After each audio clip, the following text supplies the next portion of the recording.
Hello friends, welcome back to my channel. अगर आपने इस सीरीज़ के पिछले एपिसोड नहीं देखे हैं तो पहले देख लीजिए ताकि आपको अच्छे से समझ में आ जाए स्टोरी। चैनल पर नए हैं तो चैनल को सब्सक्राइब करना तो बिल्कुल भी मत भूलिए। कहानी वहीं से स्टार्ट होती है जहाँ पर हाओ यान ने यूरे को पकड़ के रखा होता है। वो उसके बहुत ज़्यादा करीब आ रहा होता है। वो मना करती है कि मेरे इतने करीब मत आओ। तभी अचानक आहट होती है कि कोई आ रहा है। वो उसे छुपा देता है। दरवाज़ा खोलने पर सामने योमान होती है और साथ में उसकी सहेली भी होती है। वो उन्हें देखकर अंदर बुला लेता है। वो अंदर आकर चाय वगैरह पी रहे होते हैं। योमान बोलती है कि ये जो अफवाहें उड़ी हैं इनका क्या मतलब है। मुझे लगता है कि उस लड़की ने ही उड़ाई होगी। यन बोलता है कि नहीं, ऐसी कोई बात नहीं है। ये सारी अफवाह मैंने ही उड़ाई है क्योंकि मैं उसे अपनी बीवी बनाना चाहता हूँ। ये सुनकर योमान बोलती है कि ऐसा कभी नहीं हो सकता है। वो तुम्हारी बीवी कभी नहीं बन सकती है। और वो उसके लिए बुरा भला बोल रही होती है। यूरे जो होती है वो सब कुछ सुन रही होती है। उससे बर्दाश्त ही नहीं हो रहा होता है। वो खड़ी हो जाती है और बहस करने लगती है और वो वहाँ पर आ जाती है। युमान उसे देखकर और भी चिढ़ जाती है और दोनों में झगड़ा हो जाता है। येन बहुत ही मुश्किल से उनका झगड़ा सुलझा रहा होता है लेकिन युमान बेहोश हो जाती है। अगले सीन में हमें दिखाया जाता है कि यूरे और येन बग्गी में जा रहे होते हैं। यूरे बोलती है कि अब तुम्हारी बहन ठीक तो है ना। येन बोलता है कि हाँ, वो बिल्कुल ठीक है, तुम उसकी फ़िक्र मत करो। यूरे बोलती है कि अब आज के बाद हम नहीं मिलेंगे और हम दोनों एक दूसरे से शादी तो भूल ही जाओ। ये सारी बातें सुनकर येन बोलता है कि ऐसा मत बोलो, मैं कितनी कोशिश कर रहा हूँ, तुम मुझे मना क्यों कर देती हो? क्या मैं इतना बुरा हूँ? वो बोलती है तुम बुरे नहीं हो, लेकिन हम दोनों के बीच ज़मीन आसमान का फ़र्क है। मुझे नहीं लगता हम दोनों के बीच कोई रिश्ता हो सकता है। ये कहकर वो बोलती है तो येन बहुत गुस्सा हो जाता है और जेंजू को बोलता है कि बग्गी तेज़ चलाओ, कितनी स्लो चला रहे हो। वो तेज़ चलाना शुरू कर देता है। वहाँ पे जाओरू जो होता है वो अपने घर से भाग आता है और भागते भागते वो एक गधे पे बैठ जाता है और उसके ऊपर बैठने की वजह से वो गधा बहुत दौड़ता हुआ वहाँ से आता है और अचानक इनकी बग्गी के सामने से तेज़ी से गुजर जाता है। उस वजह से बग्गी का बैलेंस बिगड़ जाता है और दोनों में एक किस हो जाता है। काफ़ी देर वो दोनों ऐसे ही रहते हैं। उसकी होती है और सोच रही होती है कि मेरे दिल की धड़कन कितनी तेज़ हो गई है, मुझे कुछ हो गया तो मैं मर गई तो। और वहाँ येन जो होता है वो ये सोच रहा होता है कि ये तो मेरा पहला किस था, ये कैसे हो गया। आगे येन जो है यूरे को एक दुकान में ले आता है और वहाँ पर कुछ औरतें होती है। वो उन्हें कहता है कि मैंने तुम लोगों को जिस चीज़ की तैयारी करने के लिए बोला था, अगर वो हो गई है तो इसे तैयार कर दो। वो अंदर ले जाकर यूरे को बहुत अच्छे से तैयार करती है। बाहर खड़ा हुआ येन उसका इंतज़ार कर रहा होता है। जैसे वो आती है वो उसे देखता ही रह जाता है। वो बहुत ही सुंदर दुल्हन लग रही होती है। वो उसके करीब आती येन जो है सबको जाने के लिए बोल देता है।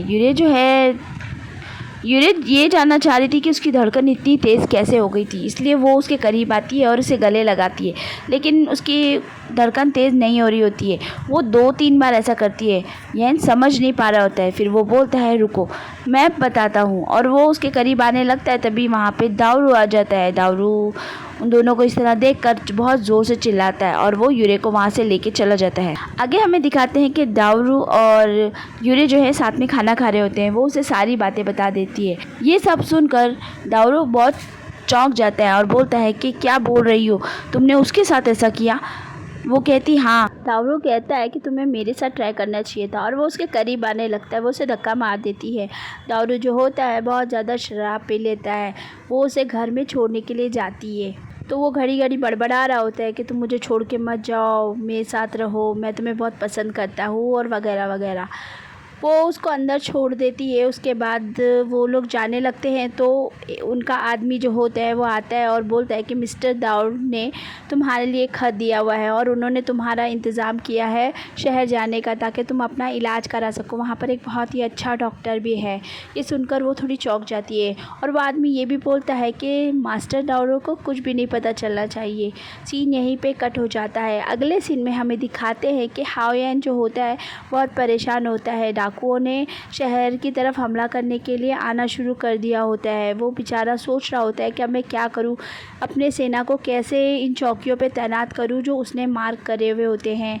जिंजू बोलता है कि अब क्या होगा, आपके पास तो कोई सेना भी नहीं है। तभी उसे भाई वू का ख़त मिलता है जिसमें उसे 10 दिन का वक्त दिया गया होता है ये सब काम ख़त्म करने के लिए, जिससे कि वो अपनी सेना को हुक्म दे सके। वो बेचारा बहुत परेशान होता है। येन जो है सोच रहा होता है कि ऐसा क्या करूं मैं कि वो मान जाए। अब हमें अगले सीन में पहाड़ का सीन दिखाया जाता है जहाँ पर बैठी हुई यूरे अपनी माँ से बातें कर रही होती है। पीछे से हाओ यन आ जाता है और बोलता है कि देखा, तुम्हारे दिल में मेरे लिए ज़रूर कुछ है, तब वरना तुम इस तरह मेरे बारे में बात नहीं करती।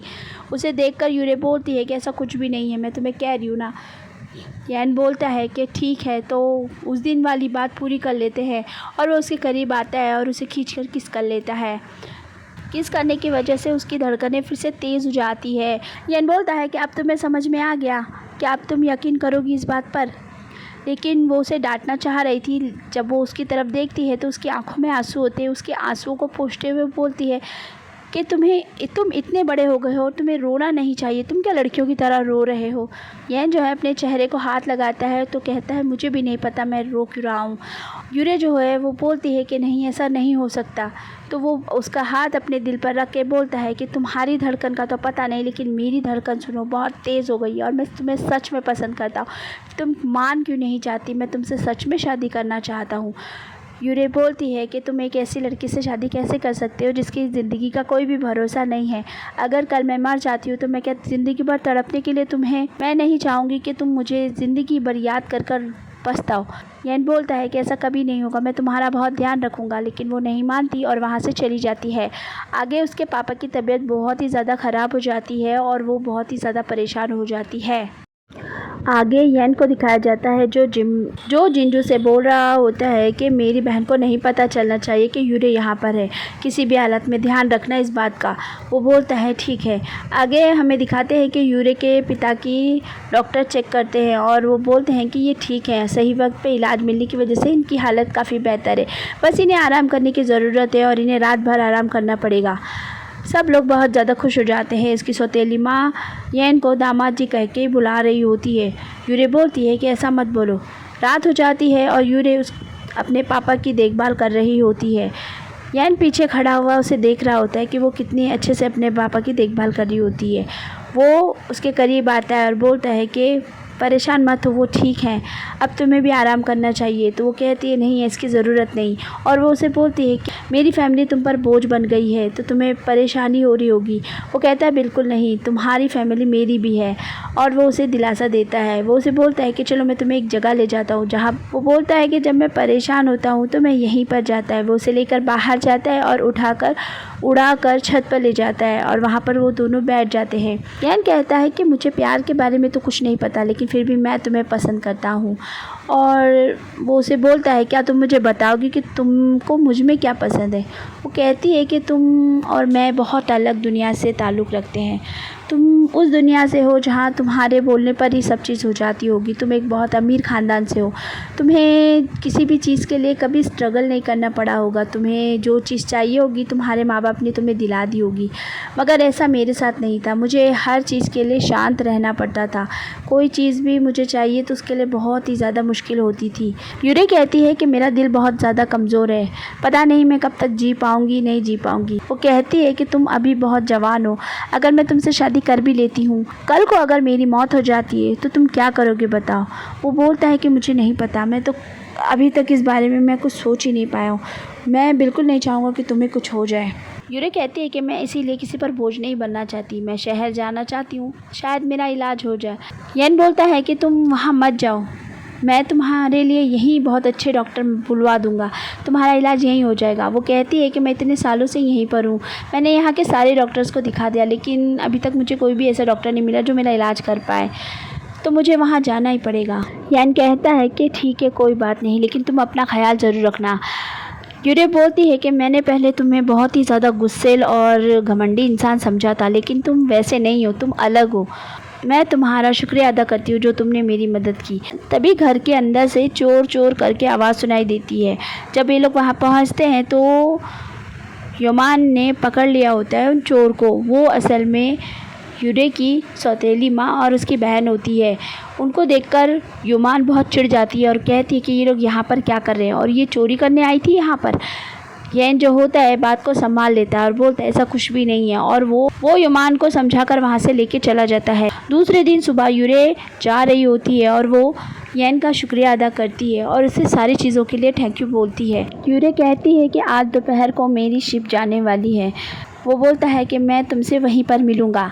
यूरे के जाने के बाद येन जो है जिंजू से पूछता है कि जिस डॉक्टर का पता लगाने के लिए बोला था वो कर दिया तुमने काम। वो बोलता है हाँ, वो डॉक्टर बिल्कुल ठीक डॉक्टर है। ये सुनकर उसे थोड़ी राहत मिलती है। आगे हमें दिखाते हैं कि येन जो है यूरे को छोड़ने के लिए वहाँ पर आ जाता है। यूरे कहती है कि अब मुझे अकेले ही आगे जाना पड़ेगा। येन बोलता है कि बहुत लंबा सफ़र है तो तुम ध्यान से जाना और हो सके तो वापस ज़रूर आना। वो मुस्कुराकर उसे अलविदा कहकर वहाँ से जाने लगती है। जिंजू कहता है कि प्यार बहुत ही अजीब है, लोग मरने को भी तैयार हो जाते हैं।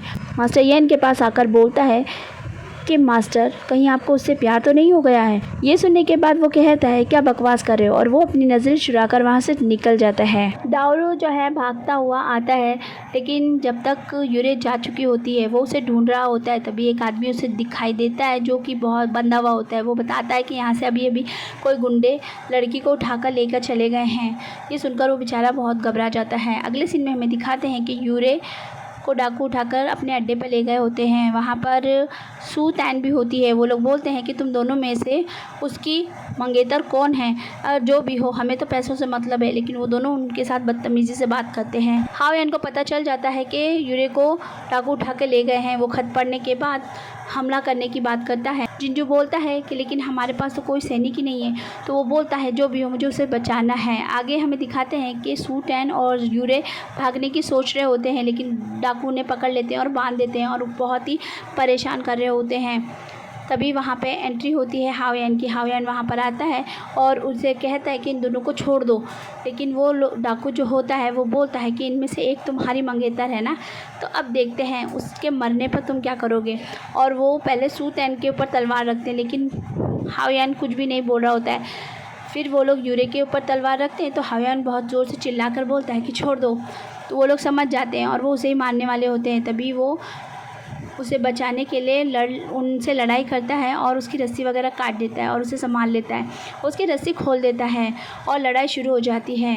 दारू वहाँ पर आ जाता है और यूरे से बोलता है, तो यूरे कहती है कि पहले उसे लेके चले जाओ। तो दारू जो होता है तास उनको लेकर वहाँ से चला जाता है और बोलता है कि मैं वापस आ रहा हूँ। यहाँ पीछे लड़ाई के दौरान हाओ यान को चोट लग जाती है और वो नीचे गिर जाता है। हाओ यान को बचाने के लिए यूरे उसके करीब आ रही होती है और वो बड़ी मुश्किल से उसके पास पहुंचती है। डाकू जो है उन लोगों को मारने ही वाले होते। यूरे की आंखों में एक ख़ास किस्म की चमक हो जाती है और उस पेड़ के अंदर से बहुत ज़बरदस्त ताकत निकलती है जो इन दोनों को बचाती है और वो सारे डाकू यहाँ वहाँ गिर जाते हैं। तो फ्रेंड्स, एपिसोड होता है यहीं पे एंड। अगर आपको मेरा एक्सप्लेनेशन पसंद आ रहा है तो मेरे चैनल को सब्सक्राइब ज़रूर करिए और लाइक का बटन दबाना बिल्कुल भी मत भूलिए।